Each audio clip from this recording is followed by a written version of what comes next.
வணக்கம். ஒவ்வொரு நாளும் ஒவ்வொரு மருத்துவ குறிப்பை பற்றி காலையிலே உங்கள் இல்லம் தேடி வந்து தருவதில் நாங்கள் மகிழ்ச்சி அடைகிறோம். பொதுவாக ஒருவர் மிக நல்ல முறையிலே வேலை செய்து கொண்டு சுறுசுறுப்பாக இருந்தால் அவரை பார்ப்பதற்கே மகிழ்ச்சியாக இருக்கும்.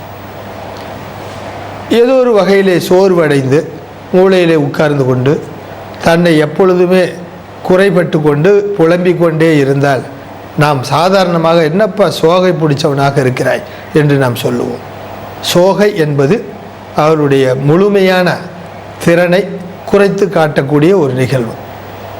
அதே குறைவு இரத்தத்திலேயே இருந்தால் அதனை இரத்த சோகை என்று நாம் சொல்லிவிடுகிறோம். இன்றைய மருத்துவ குறிப்பு இரத்த சோகை என்றால் என்ன, ஆங்கிலத்திலே அதில் அனீமியா என்று நாம் சொல்லுவோம். இது எதனால் வருகிறது, அதற்கு என்ன மருத்துவம், வந்தால் என்னென்ன நடக்கும், அதற்கு மருத்துவம் அவசியமா என்பது போன்ற சில சந்தேகங்கள் நமக்கு ஏற்படுகிறது. ஊரிலே பார்த்தீர்கள் என்று சில பேர் அப்படியே உடம்பெல்லாம் ஊதிக்கொண்டே வருவார்கள். முகம் வெளுத்து கொண்டே இருக்கும், நீர் கோர்த்து கொண்டே வரும். அதனை நாம் ஊது காமாலை என்று சொல்லுவோம். ஈரல் பாதிப்பினால் வரக்கூடியது. அவர்களுக்கு காமாலை பாதிப்பும் வரக்கூடிய ஒரு வாய்ப்பு உண்டு. அதுவே சற்று காலம் தள்ளி வேறொருவரை பார்த்தீர்கள் என்றால் உடலெல்லாம் இழைத்து கொண்டே வரும், முகம் எழுந்து கொண்டே வரும், கண்கள் உள்ளே போய்விடும். பார்ப்பதற்கே ஏதோ வெள்ளை வெள்ளையாக முகமும் கைகளும் கால்களும் தெரியும். அதனை நாம் சாதாரணமாக வரக்காமாலை என்று கிராமத்திலே சொல்லுவது உண்டு. அந்த வரக்காமாலை என்று சொல்லக்கூடிய நோய் கூட இரத்த சோகையினுடைய வெளிப்பாடு தான். அதனால் நம்முடைய உடம்பிலே சிவப்பணுக்கள் இருக்கிறது இரத்தத்திலே. அது நம்முடைய பிராணக்காத்தை மூச்சிலிருந்து எடுத்து உடல் முழுவதுமாக சென்று ஒவ்வொரு அணுக்களும் தன்னுடைய பணியை மிகச்சிறப்பாக செய்வதற்கு அதற்குள்ளே இருக்கக்கூடிய ஹீமோகுளோபின் பயன்படுத்துகிறது. அந்த ஹீமோகுளோபின் இருக்கக்கூடிய இரத்த சிவப்பணுக்கள் அணுக்கள் குறைந்தாலும் சரி, அல்லது அந்த ஹீமோகுளோபின் என்கிற அந்த சத்து குறைந்தாலும் சரி, அதனை நாம் இரத்த சோகை அனீமியா என்று சொல்கிறோம். சாதாரணமாக நம்முடைய இந்திய நாட்டினுடைய விகிதாச்சாரத்தின்படி 12 14 கிராம் பெண்களுக்கும் 14 16 கிராம் அளவிற்கு ஆண்களுக்கும் இருக்க வேண்டும். அப்படி இருந்தால் அவர்கள் மிக சுறுசுறுப்பாக புத்துணர்ச்சியோடு தங்களுடைய பணியை நேரம் காலம் பார்க்காமல் மிகச்சிறப்பாக ஆற்றக்கூடிய ஒரு தன்மை இந்த ஹீமோகுளோபின் அளவிற்கு உண்டு. என்றைக்கு அது குறைகிறதோ உடனடியாக அவர்களுக்கு பல்வேறு பிரச்சனைகள் ஏற்படுகிறது. முகம் வெளிறுகிறது, கண்கள் குழி விழுகிறது, உதடுகள் வெளிர்ந்து விடுகிறது, நாக்கை நீட்டி பார்த்தோம் என்றால் வெள்ளை படிர்ந்திருக்கும், கை கால்கள் சோர்வு விழுந்திருக்கும், சதைகள் பிடிப்பு நீங்கியிருக்கும், நெஞ்சு படபடப்பு இருக்கும், குப் என்று வேர்க்கிறது என்று அவர்கள் சொல்லுவார்கள். உடம்பெல்லாமே செல்லிட்டு போயிருக்கும். அதே நேரத்தில் நெஞ்சு வலி எடுக்கலாம், மூச்சு திணறல் எடுக்கும், தங்களால் எந்த பணியும் செய்ய முடியாது, ஒரு மூலையிலே சோர்ந்து போய் உட்கார்ந்து விடுவார்கள். அவர்களை பார்த்த மாத்திரத்திலேயே இந்த இரத்த சோகை நோயை கண்டுபிடித்து விட முடியும். ஏன் இந்த இரத்த சோகை நோய் வருகிறது? அடுத்த கேள்வி. இது ஒரு வகையான சத்து குறைவு, குறிப்பாக பி காம்ப்ளெக்ஸ் என்று சொல்ல போனால் அதிலே நமக்கு B12 என்ற ஒரு சத்து கட்டாயமாக அது தேவை. இந்த பி காம்ப்ளெக்ஸ், விட்டமின்கள், இரும்பு சத்து இவைகள் எல்லாமே எலும்பு மச்சைக்குள்ளே சென்று தங்களுக்குள்ளே அந்த அணுக்களை உற்பத்தி செய்யக்கூடிய திறனை ஏற்படுத்தி கொள்கிறது. அப்படிதான் சிவப்பணுக்கள் அங்கே உற்பத்தி செய்யப்பட்டு எலும்பு மச்சையில் இருந்து அதனை இரத்தத்திற்கு செலுத்துகிறது. இரத்தத்திலே 5 மில்லியன் அளவிற்கு சிவப்பணுக்கள் ஒரு கியூபிக் மில்லிமீட்டர் அளவிலே இரத்தத்தில் இருக்கும். அதனை சோதனை செய்து பார்க்கும் பொழுதே இரத்தத்தினுடைய மொத்த அளவு நம்முடைய உடலிலே 5 லிட்டர் அளவுக்கு இருக்கிறது. ஒரு கியூபிக் மில்லிமீட்டரிலே 5 மில்லியன், அதாவது 50 லட்சம் சிவப்பணுக்கள் உள்ளே இருக்கிறது. பிறகு கணக்கு போட்டு பாருங்கள். அந்த அளவிற்கு இந்த சிவப்பணுக்கள் உடம்பிலே இருப்பதனால் குறிப்பாக இந்த ஹீமோகுளோபின் அது சாதாரணமாக நிறமற்றது.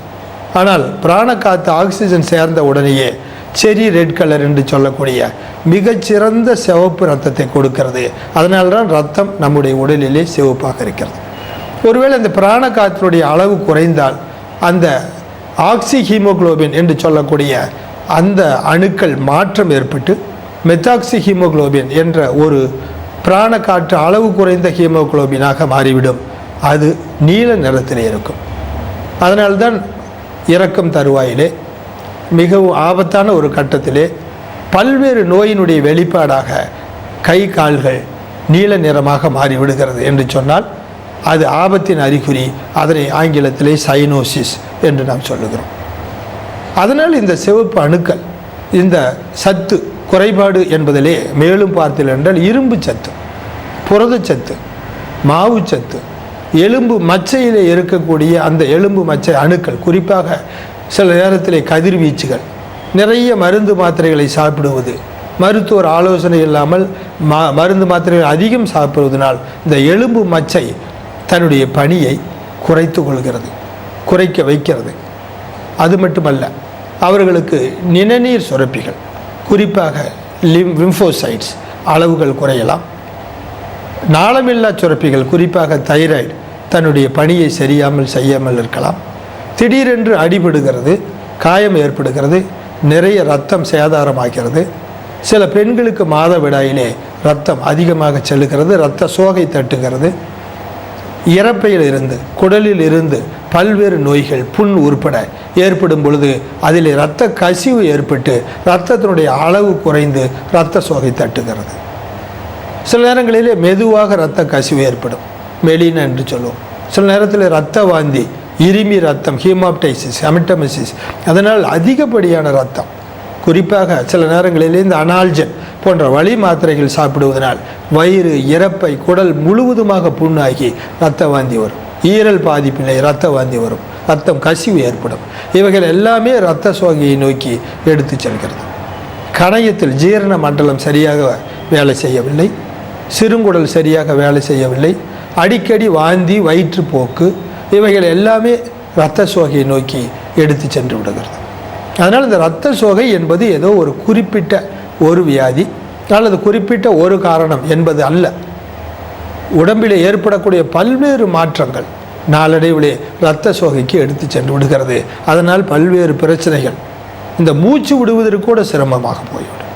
நாளடைவிலே அது இருதயத்தை தாக்கி இருதயத்துக்குள் செல்லக்கூடிய இரத்த ஓட்டமும் குறைந்து மாரடைப்பாகவும் மாறிவிடும்.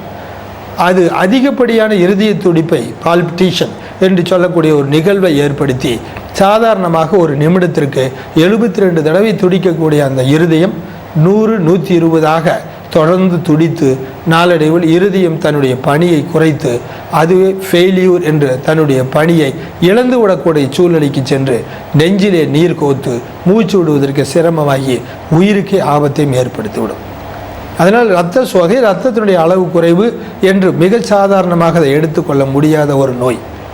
பார்ப்பதற்கு மிக சாதாரணமாக இருந்தாலும் கூட உள்ளே ஏற்படக்கூடிய பல்வேறு மாற்றங்கள், அதனால் வரக்கூடிய அதனுடைய விளைவு, இந்த விளைவினால் ஏற்படக்கூடிய பல்வேறு உபாதைகள், வியாதிகள் அதனுடைய முடிவிலே உயிருக்கே ஆபத்தை ஏற்படுத்தக்கூடிய ஒரு நோயாக மாறிவிடுகிறது என்பதையும் நாம் இங்கே நினைத்து கொள்ள வேண்டும்.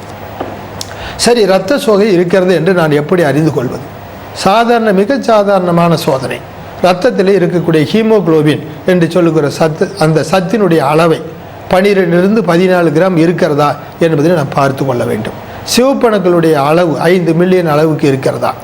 சில நேரங்களிலே ஒரு சொட்டு இரத்தத்தை விரலிலிருந்து எடுத்து ஒரு கிளாஸ் லைட் வழியாக மைக்ரோஸ்கோப் வைத்து பார்த்தோம் என்றால் அந்த சிவப்பணுக்களுடைய அளவு குறைந்திருக்கும், அதனுடைய தடிமன் குறைந்திருக்கும், அதனுடைய மைய பகுதி மிகவும் சுருங்கியிருக்கும்.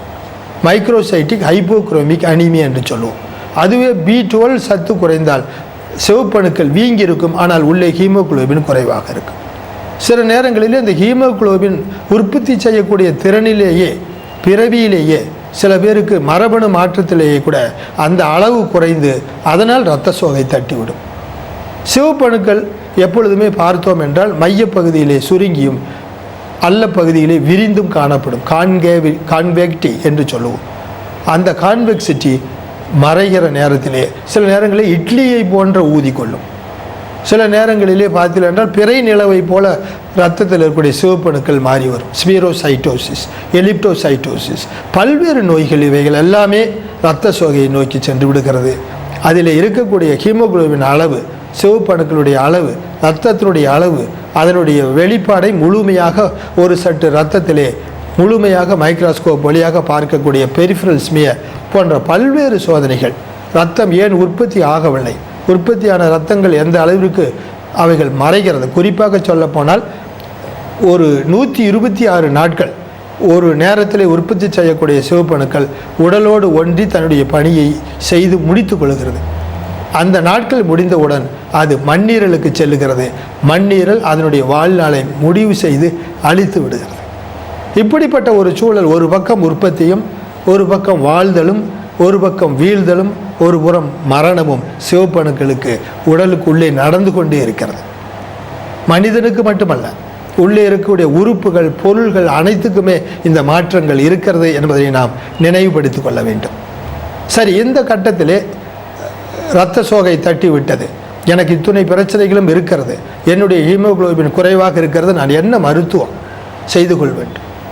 ஒரே வரியில் சொல்லலாம், மிகச்சிறந்த உணவு, சத்துள்ள உணவுகள், கீரைகள், காய்கறிகள், பழங்கள், வேண்டிய விட்டமின் சத்துகள், அயர்ன் போன்ற இரும்பு சத்து இருக்கக்கூடிய நல்ல கீரை வகைகள், பழங்கள் அனைத்தையுமே நாம் பயன்படுத்தி கொண்டே வந்தோம் என்றாலேயே பெரும்பாலும் இந்த இரத்த சோகை நோய் வருவதில்லை.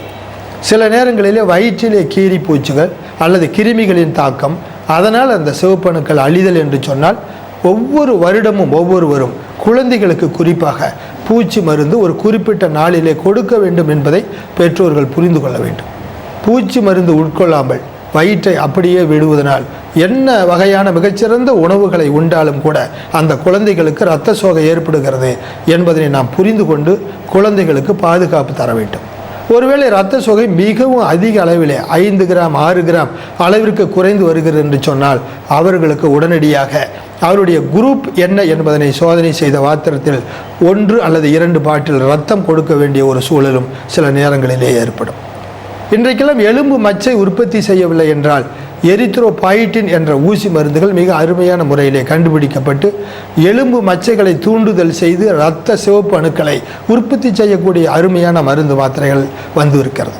அதனால் இவைகளை எல்லாம் நாம் புரிந்து கொண்டு எந்த ஒரு நோயும் மிக சாதாரணமான நோயாக நாம் எண்ணாமல், இரத்த சோகையில் இருந்து சிவப்பணுக்கள் குறைவதிலிருந்து அவைகளை மருத்துவரிடம் காமித்து தமக்குள்ளே இருக்கக்கூடிய பிரச்சனைகளுக்கு ஒரு தீர்வு கண்டு கொள்ள வேண்டும் என்று உங்களை எல்லாம் வேண்டி, இரத்த சோகை அற்ற ஒரு உலகை நாம் படைக்க வேண்டும்.